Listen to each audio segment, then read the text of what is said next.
ओम नमः शिवाय। ಭಾರತ್ ಮಾತಾ ಶಿವಶಕ್ತಿ ಅವತಾರ ಪರಮಾತ್ಮ ವಾಣಿ ಓಂ. ಪಿತಾಶ್ರೀ ಶಿವ ತಂದೆಯ ನೆನಪಿದೆ. ಮುರಳಿಯ ದಿನಾಂಕ 27/5/2026. ಪ್ರಾತಃ ಕ್ಲಾಸ್. ಓಂ ನಮಃ ಶಿವಾಯ್. ವಿಜಯಿ ಮಕ್ಕಳೇ, ತಂದೆಯ ಬಳಿ ಮಕ್ಕಳು ಕೇಳುತ್ತಾರೆ, ಮಾಲೆಯ ಮಣಿಯಾಗುವವರು ಯಾರು? ತಂದೆ ಹೇಳುತ್ತಾರೆ, ಮಾಲೆಯ ಮಣಿಯಾಗುವವರು ಯಾರ ಸ್ಥಿತಿ ಕರ್ಮಾತೀತವಾಗಿರುತ್ತದೆಯೋ ಅವರೇ. ತಂದೆಯನ್ನು ಹೊರತುಪಡಿಸಿ ಬೇರೇನು ನೆನಪಿರುವುದಿಲ್ಲ. ತುಂಬಾ ಶ್ರೀಮಂತರಾಗಿದ್ದಾರೆ, ಕಾರ್ಖಾನೆಗಳಿದ್ದರೆ ಅವೆಲ್ಲವನ್ನು ಮರೆಯುವುದು ಹೇಗೆ ಸಾಧ್ಯ? ನೀವು ಯಾವುದನ್ನು ನೆನಪಿನಲ್ಲಿ ಇಟ್ಟುಕೊಳ್ಳಬಾರದು. ಓಂ ನಮಃ ಶಿವಾಯ್.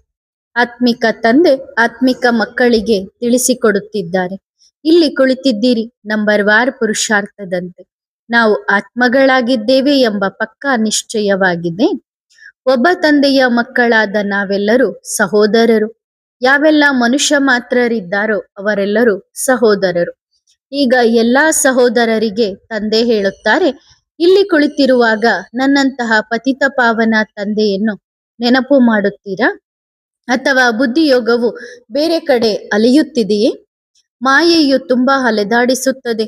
ತಂದೆ ಮತ್ತೆ ಹೇಳುತ್ತಾರೆ, 4 ಕಡೆಯಿಂದ ಬುದ್ಧಿಯೋಗವನ್ನು ತೆಗೆದು ಒಬ್ಬ ತಂದೆಯನ್ನು ನೆನಪು ಮಾಡಿರಿ.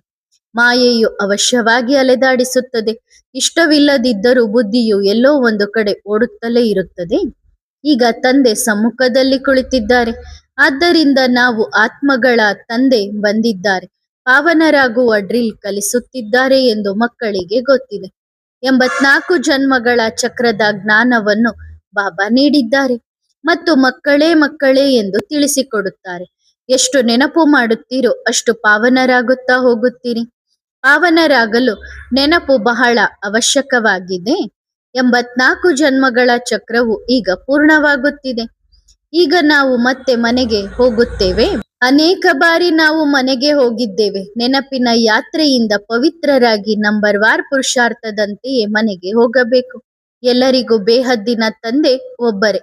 ಯಾರೆಲ್ಲ ಮನುಷ್ಯ ಮಾತ್ರರಿದ್ದಾರೋ ಅವರೆಲ್ಲರೂ ಅಣ್ಣ ತಮ್ಮಂದಿರು. ಇದರಲ್ಲಿ ದೇಹದ ಮಾತೇ ಇಲ್ಲ. ತಮ್ಮನ್ನು ಆತ್ಮ ಎಂದು ತಿಳಿದುಕೊಳ್ಳಿ. ನಾವು ಆತ್ಮಗಳು ಪಾವನವಾಗಿದ್ದೆವು, ಈಗ ಪತಿತರಾಗಿದ್ದೇವೆ, ಮತ್ತೆ ಪಾವನರಾಗಲೇಬೇಕು. ಮಧುರ ತಂದೆಯನ್ನು, ಜೀವನ ದಾನ ಕೊಡುವ ತಂದೆಯನ್ನು ಅಥವಾ ವಜ್ರದಂತಹ ಜೀವನವನ್ನಾಗಿ ಮಾಡುವ ತಂದೆಯನ್ನು ಅವಶ್ಯವಾಗಿ ನೆನಪು ಮಾಡಬೇಕು. ತಂದೆಯನ್ನು ಹೊರತುಪಡಿಸಿ ಬೇರೆ ಯಾರನ್ನೂ ನೆನಪು ಮಾಡಬಾರದು. ಅಂತ್ಯದಲ್ಲಿ ಈ ನೆನಪೇ ಕೆಲಸಕ್ಕೆ ಬರುತ್ತದೆ. ಒಂದು ವೇಳೆ ಯಾರಾದರೂ ವೇದ ಶಾಸ್ತ್ರಗಳನ್ನು ಓದಿದರೆ ಅವರು ಉದಾಹರಣೆಗಳನ್ನು ಕೊಟ್ಟು ತಿಳಿಸಲು ಪ್ರಯತ್ನಿಸುತ್ತಾರೆ. ಹೇಗೆ ಬಾಬಾ ಕೂಡ ಆಗಾಗ ಉದಾಹರಣೆ ಕೊಡುತ್ತಾರೆ. ಗ್ರಂಥದಲ್ಲಿದೆ, ಮನುಷ್ಯನಿಂದ ದೇವತೆಯನ್ನಾಗಿ ಮಾಡಲು ಸಮಯ ಹಿಡಿಯುವುದಿಲ್ಲ. ಬೇಹದ್ದಿನ ತಂದೆಯ ಹೊರತು ಯಾರು ಮನುಷ್ಯನಿಂದ ದೇವತೆಯನ್ನಾಗಿ ಮಾಡಲು ಸಾಧ್ಯವಿಲ್ಲ. ಹಳೆಯ ಪ್ರಪಂಚದಲ್ಲಿ ಎಲ್ಲರೂ ಮನುಷ್ಯರಾಗಿದ್ದಾರೆ. ಹಾಗಾದರೆ ಹೊಸ ಪ್ರಪಂಚಕ್ಕೆ ಯೋಗ್ಯರನ್ನಾಗಿ ತಂದೆಯೇ ಮಾಡುತ್ತಾರೆ. ಆದ್ದರಿಂದ ಇಂತಹ ದೈವಿ ಗುಣಗಳನ್ನು ಧಾರಣೆ ಮಾಡಿಕೊಳ್ಳಬೇಕು. ಬುದ್ಧಿಯಲ್ಲಿ ಜ್ಞಾನದ ಮಂಥನ ನಡೆಯುತ್ತಿರಲಿ. ತಮ್ಮನ್ನು ಆತ್ಮ ಎಂದು ತಿಳಿದುಕೊಳ್ಳಿ. ಈ ಜ್ಞಾನವನ್ನು ತಂದೆಯೇ ಕೊಟ್ಟಿದ್ದಾರೆ ಅಲ್ಲವೇ? ತಮ್ಮನ್ನು ಆತ್ಮ ಎಂದು ತಿಳಿದು ಬೇಹದ್ದಿನ ತಂದೆಯನ್ನು ನೆನಪು ಮಾಡಿರಿ. ನಂತರ ಸೃಷ್ಟಿ ಚಕ್ರವನ್ನು ತಿಳಿಸಿಕೊಡುತ್ತಾರೆ. ತಂದೆ ಜ್ಞಾನದ ಸಾಗರ ಆಗಿದ್ದಾರೆ. ಜ್ಞಾನದಿಂದಲೇ ಸದ್ಗತಿಯಾಗುತ್ತದೆ. ತಂದೆ ಹೇಳುತ್ತಾರೆ, ತಮ್ಮನ್ನು ಆತ್ಮ ಎಂದು ತಿಳಿದುಕೊಳ್ಳಿ. ಈ ಜ್ಞಾನವನ್ನು ತಂದೆ ಕೊಡುತ್ತಾರೆ. ತಂದೆಯನ್ನು ನೆನಪು ಮಾಡಿರಿ. ಮತ್ತು ಜ್ಞಾನ ಮತ್ತು ವಿಜ್ಞಾನ. ಆತ್ಮವು ಜ್ಞಾನಕ್ಕಿಂತ ಆಚೆಗೆ ಹೋಗಬೇಕು. ಇದು ಬುದ್ಧಿಯಲ್ಲಿರಬೇಕು. ವಿಜ್ಞಾನ ಎಂದರೆ ಜ್ಞಾನಕ್ಕಿಂತ ಆಚೆ. ಜ್ಞಾನಕ್ಕಿಂತ ಆಚೆ ಅಂದರೆ ಶಾಂತಿಧಾಮಕ್ಕೆ ಎಲ್ಲರೂ ಹೋಗುತ್ತಾರೆ. ಆತ್ಮದ ಸ್ವಧರ್ಮವೇ ಶಾಂತವಾಗಿದೆ. ಮನೆಯು ಶಾಂತಿಧಾಮವಾಗಿದೆ. ಮನುಷ್ಯರಿಗೆ ಈ ವಿಷಯಗಳು ಗೊತ್ತಿಲ್ಲ. ಈ ಪಾರಲೌಕಿಕ ತಂದೆ ಕುಳಿತು ತಿಳಿಸಿಕೊಡುತ್ತಿದ್ದಾರೆ. ಮಕ್ಕಳೇ, ನಾನು ಪರಮಧಾಮದಿಂದ ಡ್ರಾಮಾದ ಯೋಜನೆಯಂತೆ ನಿಮ್ಮನ್ನು ಕರೆದುಕೊಂಡು ಹೋಗಲು ಬಂದಿದ್ದೇನೆ. ನೀವು ಪತಿತರಾಗಿದ್ದೀರಲ್ಲವೇ? ತಂದೆ ಹೇಳುತ್ತಾರೆ ಕೂಡ, ಡ್ರಾಮಾದ ಯೋಜನೆಯೂ ಹೇಳುತ್ತದೆ, ಎಲ್ಲರೂ ಪತಿತರು ವಿಕಾರಿಗಳಾಗಿದ್ದಾರೆ. ವಿಕಾರದಿಂದಲೇ ಹುಟ್ಟುತ್ತಾರೆ. ಆದ್ದರಿಂದ ಭ್ರಷ್ಟಾಚಾರಿ ಎಂದು ಕರೆಯಲಾಗುತ್ತದೆ. ಇದು ಭ್ರಷ್ಟಾಚಾರಿ. ಆ ದೇವಿ ದೇವತೆಗಳು ಶ್ರೇಷ್ಠಾಚಾರಿಗಳು. ಈಗ ನಾವು ಭ್ರಷ್ಟಾಚಾರಿಯಿಂದ ಶ್ರೇಷ್ಠಾಚಾರಿಗಳಾಗುವುದು ಹೇಗೆ ಎಂದು ತಂದೆ ತಿಳಿಸಿಕೊಡುತ್ತಿದ್ದಾರೆ. ತಂದೆಯನ್ನು ನೆನಪು ಮಾಡಿದರೆ ಪವಿತ್ರ ಶ್ರೇಷ್ಠಾಚಾರಿಗಳಾಗುತ್ತೀರಿ. ನೆನಪಿನಿಂದಲೇ ಶ್ರೇಷ್ಠರಾಗಬೇಕು. ತಂದೆ ಏನು ತಿಳಿಸುತ್ತಾರೋ ಅದನ್ನು ಧಾರಣೆ ಮಾಡಿಕೊಳ್ಳಬೇಕು. ಇಲ್ಲಿಂದ ಹೊರಗೆ ಹೋದ ತಕ್ಷಣ ಎಲ್ಲವನ್ನೂ ಮರೆತು ಬಿಡಬಾರದು. ವ್ಯಾಪಾರ ವ್ಯವಹಾರಗಳನ್ನು ಸಹ ಮಾಡಿ. ಮಕ್ಕಳು ಕೇಳುತ್ತಾರೆ, ಮಾಲೆಯ ಮಣಿಯಾಗುವವರು ಯಾರು? ತಂದೆ ಹೇಳುತ್ತಾರೆ, ಮಾಲೆಯ ಮಣಿಯಾಗುವವರು ಯಾರ ಸ್ಥಿತಿ ಕರ್ಮಾತೀತವಾಗಿರುತ್ತದೆಯೋ ಅವರೇ. ತಂದೆಯನ್ನು ಹೊರತುಪಡಿಸಿ ಬೇರೇನು ನೆನಪಿರುವುದಿಲ್ಲ. ತುಂಬಾ ಶ್ರೀಮಂತರಾಗಿದ್ದಾರೆ, ಕಾರ್ಖಾನೆಗಳಿದ್ದರೆ ಅವೆಲ್ಲವನ್ನು ಮರೆಯುವುದು ಹೇಗೆ ಸಾಧ್ಯ? ನೀವು ಯಾವುದನ್ನು ನೆನಪಿನಲ್ಲಿ ಇಟ್ಟುಕೊಳ್ಳಬಾರದು. ನಾವು ಆತ್ಮಗಳು ತಂದೆಯ ಮಕ್ಕಳಾಗಿದ್ದೇವೆ ಎಂದು ನಿಮಗೆ ತಿಳಿದಿದೆ. ಸಹೋದರರಿಗೆ ಈ ಜ್ಞಾನವನ್ನು ಕೊಡುತ್ತೀರಿ. ಬೇರೆ ಯಾವುದೇ ಮಮತ್ವವಿಲ್ಲ. ನನ್ನದು ನನ್ನದು ಎಂದು ಯಾವುದೂ ಇಲ್ಲ. ನಾವೆಲ್ಲರೂ ಆತ್ಮಿಕ ಸಂಬಂಧದಲ್ಲಿದ್ದೇವೆ ಎಂದು ನಿಮಗೆ ತಿಳಿದಿದೆ. ಹಿಂದೆ ದೇಹವನ್ನೇ ನೆನಪು ಮಾಡುತ್ತಿದ್ದೆವು, ಆತ್ಮದ ನೆನಪು ಬರುತ್ತಿರಲಿಲ್ಲ. ಇಡೀ ಆಯುಷ್ ದೇಹವನ್ನೇ ನೆನಪು ಮಾಡುತ್ತಾ ಬಂದೆವು. ಈಗ ತಂದೆ ದೇಹಿ ಅಭಿಮಾನಿಗಳನ್ನಾಗಿ ಮಾಡುವ ಪುರುಷಾರ್ಥ ಮಾಡಿಸುತ್ತಿದ್ದಾರೆ. ಮಕ್ಕಳು ಪದೇ ಪದೇ ಮರೆತು ಬಿಡುತ್ತಾರೆ ಎಂದು ತಂದೆಗೆ ತಿಳಿದಿದೆ. ತಂದೆ ಸಮಯವನ್ನು ನೀಡುತ್ತಾರೆ. 8 ಗಂಟೆ ಈ ಆತ್ಮಿಕ ಸೇವೆಗೆ ಕೊಡಿ. ಅದಂತೂ ಹದ್ದಿನ ಸೇವೆಯಾಗಿದೆ. ಇದು ನೀವು ಇಡೀ ವಿಶ್ವದ ಸೇವೆ ಮಾಡುತ್ತಿದ್ದೀರಿ. ಇಡೀ ದಿನ ಯಾರೂ ನೆನಪು ಮಾಡಲು ಸಾಧ್ಯವಿಲ್ಲ. ಆತ್ಮ ಎಂದು ತಿಳಿದುಕೊಳ್ಳುತ್ತಾ ಹೋದರೆ ಶರೀರವಿಲ್ಲದಿದ್ದರೆ ಯಾವುದೇ ಕೆಲಸವನ್ನು ಮಾಡಲು ಸಾಧ್ಯವಿಲ್ಲ. ಆದ್ದರಿಂದ ತಂದೆ ಸಮಯ ಕೊಡುತ್ತಾರೆ. ನೀವು ಬೇಹದ್ದಿನ ಸೇವೆ ಮಾಡುತ್ತೀರಿ. ಎಲ್ಲರಿಗೂ ಹೇಳುತ್ತೀರಿ, ತಮ್ಮನ್ನು ಆತ್ಮ ಎಂದು ತಿಳಿದು ತಂದೆಯನ್ನು ನೆನಪು ಮಾಡಿರಿ. ಆಗ ನಿಮ್ಮ ಎಲ್ಲಾ ಪಾಪಗಳು ಅಳಿಸಿ ಹೋಗುತ್ತವೆ. ನಮ್ಮ ರಾಜಧಾನಿ ಸ್ಥಾಪನೆಯಾಗುತ್ತಿದೆ ಎಂದು ನಿಮಗೆ ತಿಳಿದಿದೆ. ಎಲ್ಲರೂ ಸೂರ್ಯವಂಶಿ ಚಂದ್ರವಂಶಿಗಳಾಗುವುದಿಲ್ಲ. ಸತ್ಯಯುಗದಿಂದ ತ್ರೇತಾಯುಗದವರೆಗೆ ಬಹಳ ಕಡಿಮೆ ಜನರಿರುತ್ತಾರೆ. ನಂತರ ವೃದ್ಧಿಯಾಗುತ್ತಾ ಹೋಗುತ್ತಾರೆ ಎಂದು ನಿಮಗೆ ಗೊತ್ತಿದೆ. ಹೇಗೆ ತಂದೆ ವಿಚಾರ ಸಾಗರ ಮಂಥನ ಮಾಡುತ್ತಾರೋ ಹಾಗೆಯೇ ನೀವು ಕೂಡ ಮಂಥನ ಮಾಡುತ್ತೀರಿ. ಮಕ್ಕಳಿಗೆ ಕಲಿಸುತ್ತಾರೆ. ಮಾಡಿಸುವವರು ತಂದೆಯಾಗಿದ್ದಾರಲ್ಲವೇ? ಆದ್ದರಿಂದ ಪ್ರಾಯೋಗಿಕವಾಗಿ ಮಾಡಿ ಕಲಿಸುತ್ತಾರೆ. ಹೀಗೆ ಮಾಡಿ ಎಂದು ಸ್ವಯಂ ನೆನಪು ಮಾಡುತ್ತಾರೆ. ನಿಮಗೆ ಕಲಿಸಲು ತಿಳಿಸಿಕೊಡುತ್ತಾರೆ. ನನ್ನನ್ನು ನೆನಪು ಮಾಡಿರಿ ಮತ್ತು ಉಳಿದೆಲ್ಲವನ್ನೂ ಮರೆತು ಬಿಡಿ. ಆದರೆ ಇದು ಕೊನೆಯ ಸ್ಥಿತಿಯಾಗಿರುತ್ತದೆ. ಈಗ ಮರೆಯಲು ಸಾಧ್ಯವಿಲ್ಲ. ಪುರುಷಾರ್ಥ ಮಾಡುತ್ತಾ ಮಾಡುತ್ತಾ ಕೊನೆಯಲ್ಲಿ ನಿಮ್ಮ ವಿಜಯ ಮಾಲೆ ತಯಾರಾಗುತ್ತದೆ. ಸತ್ಯಯುಗ ತ್ರೇತಾಯುಗದಲ್ಲಿ ಯಾರು ಬರುತ್ತಾರೋ ಅವರೇ ವಿಜಯದ ಮಾಲೆ ಧರಿಸುತ್ತಾರೆ. ಎಲ್ಲರೂ ಬರುವುದಿಲ್ಲ. ಕೆಲವರು ಬಹಳ ತಡವಾಗಿ ಬರುತ್ತಾರೆ. ಈ ಸಂಪೂರ್ಣ ಮಾಲೆ ತಯಾರಾಗುತ್ತಿದೆ. ನಾವು ರುದ್ರ ತಂದೆಯ ಮಾಲೆಯಲ್ಲಿ ಪೋಣಿಸಲ್ಪಡುತ್ತೇವೆ. ನಂತರ ನಂಬರ್ ವಾರ್ ಬರುತ್ತೇವೆ ಎಂದು ನಿಮ್ಮ ಆತ್ಮಕ್ಕೆ ಗೊತ್ತಿದೆ. ಡ್ರಾಮಾ ಬಹಳ ಅಕ್ಯುರೇಟ್ ಮಾಡಲ್ಪಟ್ಟಿದೆ. ಕಲ್ಪಕಲ್ಪವು ಇವರು ಒಬ್ಬರ ಹಿಂದೆ ಒಬ್ಬರು ಬರುತ್ತಿರುತ್ತಾರೆ. ನಂತರ ಎಲ್ಲರೂ ಒಟ್ಟಿಗೆ ಹೋಗುತ್ತಾರೆ. ನಾಟಕದಲ್ಲಿಯೂ ಪಾತ್ರ ಮಾಡಲು ನಂಬರ್ ವಾರ್ ಬರುತ್ತಾರೆ. ಎಲ್ಲರೂ ಒಟ್ಟಿಗೆ ಬರುವುದಿಲ್ಲ. ನೀವಾತ್ಮಗಳು ಕೂಡ ಪಾತ್ರಧಾರಿಗಳು. ಆತ್ಮವು ಇಲ್ಲಿ ಶರೀರ ಧಾರಣೆ ಮಾಡಿಕೊಂಡು ಪಾತ್ರ ಮಾಡುತ್ತದೆ. ಪಾತ್ರಧಾರಿಗಳು ವಾಸಿಸುವ ಸ್ಥಾನ ಬ್ರಹ್ಮಲೋಕವಾಗಿದೆ. ಇಲ್ಲಿ ಪಾತ್ರ ಮಾಡಲು ಶರೀರವನ್ನು ತೆಗೆದುಕೊಳ್ಳುತ್ತಾರೆ. ಈ ಎಲ್ಲ ವಿಷಯಗಳು ನಿಮ್ಮ ಬುದ್ಧಿಯಲ್ಲಿದೆ, ಬೇರೆ ಯಾರ ಬುದ್ಧಿಯಲ್ಲೂ ಇಲ್ಲ. ನಾವು ಮಧುರ ಮನೆಯ ನಿವಾಸಿಗಳು. ಅವರು ಮನೆ ಎಂದು ತಿಳಿದುಕೊಳ್ಳುವುದಿಲ್ಲ. ನಾವು ಬ್ರಹ್ಮಾಂಡದಲ್ಲಿ ಲೀನವಾಗುತ್ತೇವೆ ಎಂದು ಹೇಳುತ್ತಾರೆ. ಹೇಗೆ ಸಾಗರದಿಂದ ಗುಳ್ಳೆ ಬಂದು ಸಾಗರದಲ್ಲಿಯೇ ಲೀನವಾಗುತ್ತದೆಯೋ ನಾವು ಕೂಡ ಬ್ರಹ್ಮಾಂಡದಲ್ಲಿ ಲೀನವಾಗುತ್ತೇವೆ. ಬ್ರಹ್ಮಾಂಡವೇ ಬ್ರಹ್ಮಾಂಡ. ಎಲ್ಲಿ ನೋಡಿದರೂ ಬ್ರಹ್ಮವೇ ಬ್ರಹ್ಮ. ಬ್ರಹ್ಮಾಂಡವನ್ನೇ ಈಶ್ವರ ಎಂದು ತಿಳಿದುಕೊಳ್ಳುತ್ತಾರೆ. ಈ ವಿಷಯಗಳು ಅವರ ಬುದ್ಧಿಯಲ್ಲಿ ಕುಳಿತುಕೊಳ್ಳುವುದೇ ಇಲ್ಲ. ನೀವೇ ಉಲ್ಟಾ ಹೇಳುತ್ತಿದ್ದೀರಿ ಎಂದು ನಿಮ್ಮನ್ನೇ ತಿಳಿದುಕೊಳ್ಳುತ್ತಾರೆ. ನೀವು ಅವರನ್ನು ಉಲ್ಟಾ ಎಂದು ತಿಳಿದುಕೊಳ್ಳುತ್ತೀರಿ. ಅವರ ಧರ್ಮವೇ ಬೇರೆಯಾಗಿದೆ. ಹೌದು, ಶಾಂತಿಧಾಮಕ್ಕೆ ಎಲ್ಲರೂ ಹೋಗುತ್ತಾರೆ, ಆದರೆ ಅವರ ಪಾತ್ರ ಬೇರೆಯಾಗಿದೆ. ಪ್ರತಿಯೊಂದು ಆತ್ಮಕ್ಕೂ ತನ್ನದೇ ಆದ ಪಾತ್ರ ಸಿಕ್ಕಿದೆ. ಇದನ್ನೇ ವರ್ಣ ಎಂದು ಕರೆಯಲಾಗುತ್ತದೆ. ಎಷ್ಟು ಸೂಕ್ಷ್ಮತೆಗೆ ಹೋಗಬೇಕಾಗುತ್ತದೆ. ಆತ್ಮ ಎಷ್ಟು ಚಿಕ್ಕದಾಗಿದೆ. ಹೇಗೆ ತಂದೆ ಜ್ಞಾನದ ಸಾಗರವಾಗಿದ್ದಾರೋ ಹಾಗೆಯೇ ನೀವು ಕೂಡ ಜ್ಞಾನವಂತರಾಗುತ್ತೀರಿ. ಅವರು ಭಕ್ತರು, ನೀವು ಜ್ಞಾನಿಗಳು. ಭಕ್ತರು ಎಂದರೆ ರಾತ್ರಿಯಲ್ಲಿ ವಾಸಿಸುವವರು, ನೀವು ಜ್ಞಾನವಂತರು ಹಗಲಿನಲ್ಲಿ ವಾಸಿಸುವವರು. ನಾವು ಹಗಲಿನಲ್ಲಿಯೂ ವಾಸಿಸುವವರು, ರಾತ್ರಿಯಲ್ಲಿಯೂ ವಾಸಿಸುವವರು ಎಂದು ನೀವು ತಿಳಿದುಕೊಳ್ಳುತ್ತೀರಿ.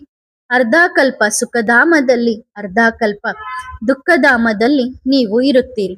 ನಿಖರವಾದ ನಿಮಿಷ, ಸೆಕೆಂಡ್ ಇತ್ಯಾದಿ ಎಲ್ಲಾ ಲೆಕ್ಕಾಚಾರವನ್ನು ತಿಳಿಸಲಾಗುತ್ತದೆ. 1 ಸೆಕೆಂಡ್ ಕೂಡ ವ್ಯತ್ಯಾಸವಾಗಲು ಸಾಧ್ಯವಿಲ್ಲ. ಅವರನ್ನು ದೂರದರ್ಶಿ ಎಂದು ಕರೆಯಲಾಗುತ್ತದೆ. ನಾವಾತ್ಮಗಳು ಮಧುರ ಮನೆಯಲ್ಲಿ ವಾಸಿಸುವವರು ಎಂದು ನಿಮ್ಮ ಬುದ್ಧಿಗೆ ತಿಳಿದಿದೆ. ನಿಮ್ಮನ್ನು ಹೊರತುಪಡಿಸಿ ಬೇರೆ ಯಾರ ಬುದ್ಧಿಯಲ್ಲಿಯೂ ಇಲ್ಲ. ನಾವು ಇಷ್ಟು ಸಮಯ ಅಲ್ಲಿರುತ್ತೇವೆ, ನಂತರ ಪಾತ್ರ ಮಾಡಲು ಬರುತ್ತೇವೆ. ಈ ವಿಷಯಗಳನ್ನು ಈಗ ನೀವು ಕೇಳುತ್ತಿದ್ದೀರಿ. ನಿಮ್ಮಲ್ಲಿಯೂ ನಂಬರ್ ವಾರ್ ಪುರುಷಾರ್ಥದಂತೆ ತಿಳಿದುಕೊಳ್ಳುತ್ತಾರೆ. ಕೆಲವರು ಉತ್ತಮ ರೀತಿಯಲ್ಲಿ ಧಾರಣೆ ಮಾಡಿಕೊಳ್ಳುತ್ತಾರೆ, ಕೆಲವರು ಮರೆತು ಬಿಡುತ್ತಾರೆ. ಬೀಜರೂಪಿಯಾಗಿರುವ ತಂದೆಗೆ ವೃಕ್ಷದ ಜ್ಞಾನವಿದೆ. ಈ ಜ್ಞಾನವು ಬೇರೆ ಯಾವುದೇ ಮನುಷ್ಯ ಮಾತ್ರರಲ್ಲಿ ಇಲ್ಲ. ಅವರಂತೂ ಶೂದ್ರ ಸಂಪ್ರದಾಯದವರಾಗಿದ್ದಾರೆ, ನೀವು ಬ್ರಾಹ್ಮಣ ಸಂಪ್ರದಾಯದವರು. ಈ ಜ್ಞಾನವು ಕೇವಲ ನಿಮ್ಮ ಬಳಿ ಇದೆ. ನಿಧಾನವಾಗಿ ನಿಮ್ಮ ಈ ವೃಕ್ಷವೂ ಕೂಡ ವೃದ್ಧಿಯಾಗುತ್ತಾ ಹೋಗುತ್ತದೆ. ನಿಮ್ಮ ಬುದ್ಧಿಯಲ್ಲಿ ಸಂಪೂರ್ಣ ಜ್ಞಾನವಿದೆ. ಆದ್ದರಿಂದ ತಂದೆ ತಿಳಿಸುತ್ತಾರೆ, ಒಬ್ಬರನ್ನು ಹೊರತುಪಡಿಸಿ ಉಳಿದೆಲ್ಲವನ್ನೂ ಮರೆಯಬೇಕಾಗುತ್ತದೆ. ಮಕ್ಕಳೇ, ನಿಮ್ಮ ಬಳಿ ನೆನಪಿಸಿಕೊಳ್ಳಲು ಯಾವುದೂ ಇಲ್ಲ. ಯಾವುದೇ ಮಕ್ಕಳು ಮರಿಗಳಿಲ್ಲ, ಧನವಿಲ್ಲ. ಈ ಶರೀರವಿದೆ, ಅದರ ಅಭಿಮಾನವನ್ನು ಅಳಿಸಬೇಕು. ತಮ್ಮನ್ನು ಆತ್ಮ ಎಂದು ತಿಳಿದುಕೊಳ್ಳಬೇಕು, ಅಷ್ಟೇ, ಇನ್ನೇನೂ ಇಲ್ಲ. ಶರೀರವೇ ಇಲ್ಲದಿದ್ದರೆ ಯಾವುದೂ ನೆನಪಿರಲು ಸಾಧ್ಯವಿಲ್ಲ. ಸಂಪೂರ್ಣ ಆತ್ಮಾಭಿಮಾನಿಯಾಗಬೇಕು. ಅಂತ್ಯದಲ್ಲಿ ನೆನಪಾಗಲು ನನ್ನ ಬಳಿ ಏನೂ ಇಲ್ಲ. ಗಾಯನವಿದೆಯಲ್ಲವೇ, ಅಂತ್ಯಕಾಲದಲ್ಲಿ ಯಾರು ಸ್ತ್ರೀಯನ್ನು ಸ್ಮರಿಸುತ್ತಾರೋ, ಒಂದು ವೇಳೆ ನಮ್ಮ ಬಳಿ ಅಂತಹ ವಸ್ತುಗಳಿದ್ದರೆ ಅವು ಅವಶ್ಯವಾಗಿ ಸ್ಮರಣೆಗೆ ಬರುತ್ತವೆ. ನಿಮ್ಮದಂತೂ ಯಾವುದೂ ಇಲ್ಲ. ನಿಮಗೆ ಆ ವಸ್ತು ಏಕೆ ನೆನಪಾಗುತ್ತದೆ? ನೀವು ಕೊಟ್ಟಿದ್ದೀರಿ ಅಲ್ಲವೇ? ನಂತರ ಏಕೆ ನೆನಪಾಗಬೇಕು? ನನ್ನದಲ್ಲವೇ ಅಲ್ಲ, ನನ್ನದು ಎಂದು ತಿಳಿದುಕೊಂಡರೆ ಮತ್ತೆ ನೆನಪಾಗುತ್ತಲೇ ಇರುತ್ತದೆ.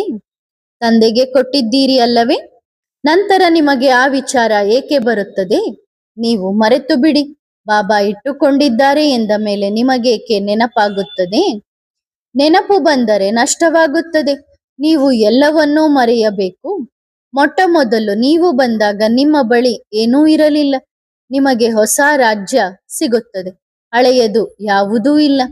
ಹೇಗೆ ಮನುಷ್ಯರು ಸತ್ತಾಗ ಹಳೆಯ ವಸ್ತುಗಳನ್ನೆಲ್ಲ ದಾನವಾಗಿ ಕೊಡುತ್ತಾರೋ, ಈಗ ನೀವು ಕೂಡ ಇದೇ ವಿಚಾರದಿಂದ ನೀಡಿದ್ದೀರಿ. ನಮ್ಮ ಬಳಿ ಏನೂ ಇಲ್ಲ, ನಾನು ತಂದೆಯ ಮಗು. ಹಳೆಯ ವಸ್ತು ಯಾವುದೂ ಇಲ್ಲ, ಶರೀರವೂ ಇಲ್ಲ. ಹೊಸ ವಸ್ತು, ಹೊಸ ಪ್ರಪಂಚ, ಅಲ್ಲಿಗೆ ಹೋಗಬೇಕು. ಅಲ್ಲಿ ನಾವು ವಜ್ರ ವೈಡೂರ್ಯಗಳ ಹೊಸ ಮಹಲುಗಳಿಗೆ ಹೋಗುತ್ತೇವೆ. ನೀವು ಹೊಸ ಪ್ರಪಂಚದ ರಾಜ್ಯವನ್ನು ಪಡೆಯಲು ಪುರುಷಾರ್ಥ ಮಾಡುತ್ತಿದ್ದೀರಿ. ನಾವು ನಾರಾಯಣರಾಗುತ್ತೇವೆ ಎಂದು ಹೇಳುತ್ತೀರಿ. ಖುಷಿಯ ವಿಷಯವಲ್ಲವೇ? ಹಳೆಯ ಯಾವುದೇ ವಸ್ತು ನೆನಪಾಗದಿದ್ದಾಗ ಮಾತ್ರ ಮಾಲೆಯ ಮಣಿಯಾಗುತ್ತೀರಿ. 16,108 ದೊಡ್ಡ ದೊಡ್ಡ ಮಾಲೆಗಳು ಮಂದಿರಗಳಲ್ಲಿರುತ್ತವೆ. ಮಾಲೆಯ ಮಣಿಗಳು ಬಹಳಷ್ಟು ತಯಾರಾಗುತ್ತಾರೆ. ಎಷ್ಟು ಹತ್ತಿರದಲ್ಲಿ ಮೊದಲು ಬರುತ್ತೀರೋ ಅಷ್ಟು ಸುಖವನ್ನು ಪಡೆಯುತ್ತೀರಿ. ಯಾರು ಹಿಂದೆ ಬರುತ್ತಾರೋ ಅವರು ಅಷ್ಟು ಸುಖವನ್ನು ಪಡೆಯುವುದಿಲ್ಲ. ಸುಖ ಸ್ವಲ್ಪ ಪಡೆದರೆ ದುಃಖವು ಸ್ವಲ್ಪವೇ ಪಡೆಯುತ್ತಾರೆ. ಆದ್ದರಿಂದ ತಂದೆ ತಿಳಿಸುತ್ತಾರೆ, ಈ ವಿಚಾರವಿರಲಿ. ಕೊನೆಯಲ್ಲಿ ಯಾವುದು ನೆನಪಾಗಬಾರದು. ಅರ್ಪಣೆ ಮಾಡಿದ ವಸ್ತು ನೆನಪಾಗಬಾರದು. ತಂದೆ ಹೇಳುತ್ತಾರೆ, ನಾನು ಅಂತಹ ವಸ್ತುವನ್ನು ತೆಗೆದುಕೊಳ್ಳುವುದೇ ಇಲ್ಲ. ಅದು ಕೊನೆಯಲ್ಲಿ ಉಳಿದು ಹೋಗಿ ಮತ್ತೆ ತುಂಬಿಕೊಡಬೇಕಾಗಿ ಬರಲಿ. ನಾನು ಬಡವರ ಬಂಧು ಅಲ್ಲವೇ? ಅಂದ್ರೆ ಶ್ರೀಮಂತರು ಬಹಳ ಕೊಟ್ರು ಅಂದ್ರೆ ಮತ್ತವ್ರಿಗೆ ಬಹಳ ತುಂಬಿ ಕೊಡ್ಬೇಕಾಗತ್ತೆ. ಹಾಗಾಗಿ ಬಾಬಾ ಹೇಳ್ತಾರೆ, ನಾನು ಬಡವರ ಬಂಧು. ಬಡವರ ಬಳಿ ಇರುವುದಾದರೂ ಏನು, ನಮ್ಮದಂತೂ ಯಾವುದೂ ಇಲ್ಲ ಎಂದು ಮಕ್ಕಳಿಗೆ ತಿಳಿದಿದೆ. ನಂತರ ಮಾಯೆಯು ಯಾರನ್ನಾದರೂ ಕಾಡಿದರೆ ಅವರು ಓಡಿ ಹೋಗುತ್ತಾರೆ. ನಂತರ ನೀವು ಕೊಟ್ಟಿದ್ದನ್ನು ವಾಪಸ್ ಕೊಡಿ ಎಂದು ಕೇಳುತ್ತಾರೆ. ಇದಕ್ಕಾಗಿ ಹರಿಶ್ಚಂದ್ರನ ಉದಾಹರಣೆ ಇದೆಯಲ್ಲವೇ?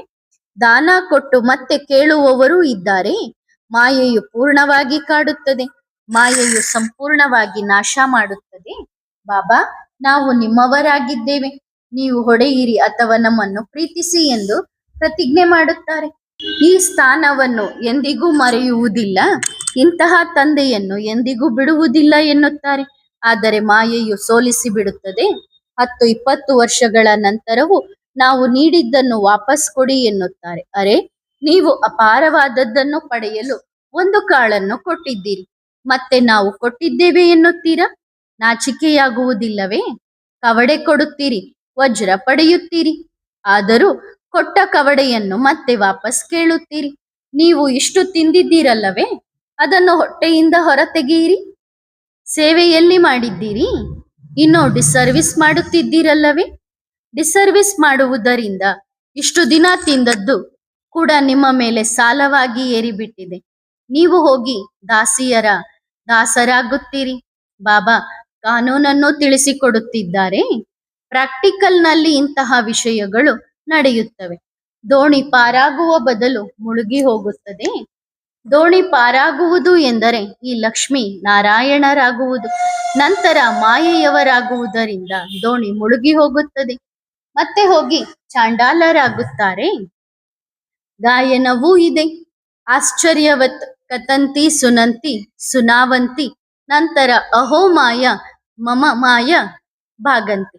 ಅಂದ್ರೆ ಆಶ್ಚರ್ಯ ಏನಂದ್ರೆ ಬಾಬನ ಜ್ಞಾನ ಕೇಳ್ತಾರೆ, ಇನ್ನೊಬ್ರಿಗೆ ಹೇಳ್ತಾರೆ, ನಂತರ ಮಾಯೆ ಬಂತು ಅಂದ್ರೆ ಮಾಯೆ ಜೊತೆಗೆ ಹೋಗ್ಬಿಡ್ತಾರೆ ಬಾಬನನ್ನ ಬಿಟ್ಟು. ಆ ಮಾಯೆ ನಿಮ್ಮನ್ನ ಕೆಳಗೆ ಬೀಳಿಸುತ್ತದೆ. ಎಷ್ಟು ಬಲಶಾಲಿಯಾಗಿದೆ. ವಿಷಯವು ಸಂಪೂರ್ಣ ಸರಿಯಾಗಿದೆ ಎಂದು ನಿಮಗೂ ಗೊತ್ತಿದೆ. ನಾವು ಕೊಟ್ಟಿದ್ದೇವೆ ಎಂದು ಎಂದಿಗೂ ಮನಸ್ಸಿಗೆ ಬರಬಾರದು.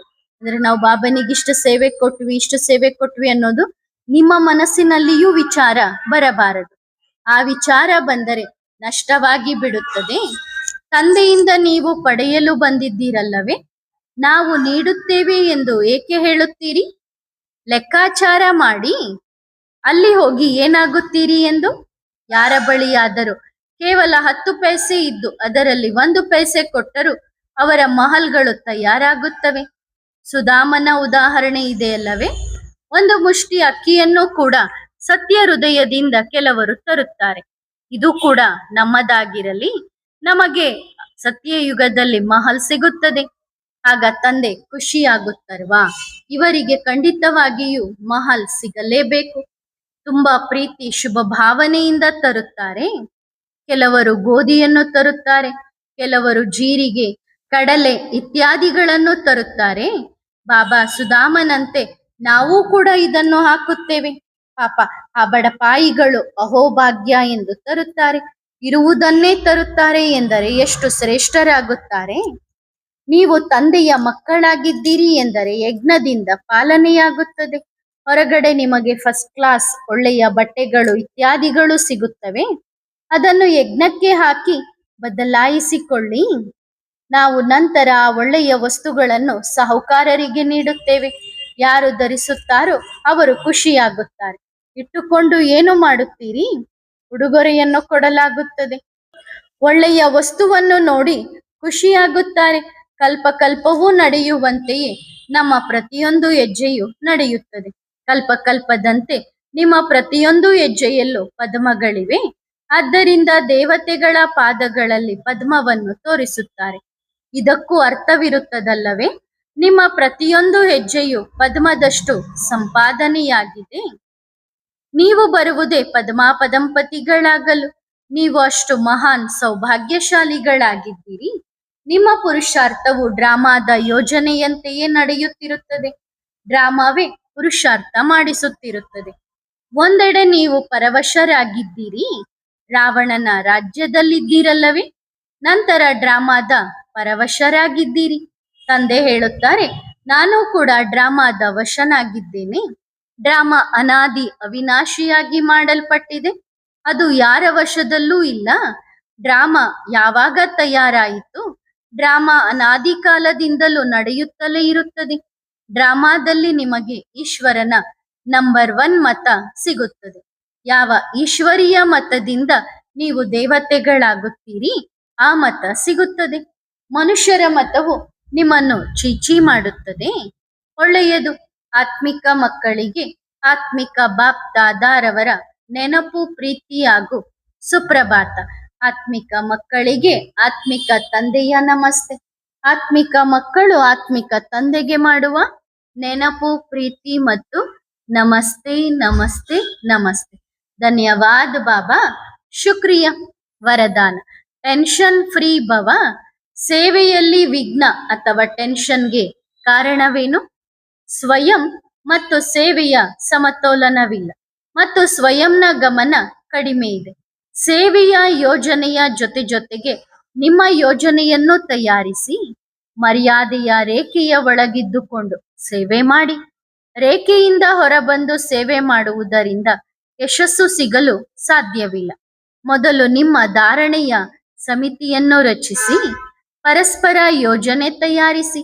ಆಗ ಸುಲಭವಾಗಿ ನಿರ್ವಿಘ್ನ ಮತ್ತು ಟೆನ್ಷನ್ ಫ್ರೀ ಆಗಬಹುದು. ಒಳ್ಳೆಯದು. ಓಂ ನಮಃ ಶಿವಾಯ.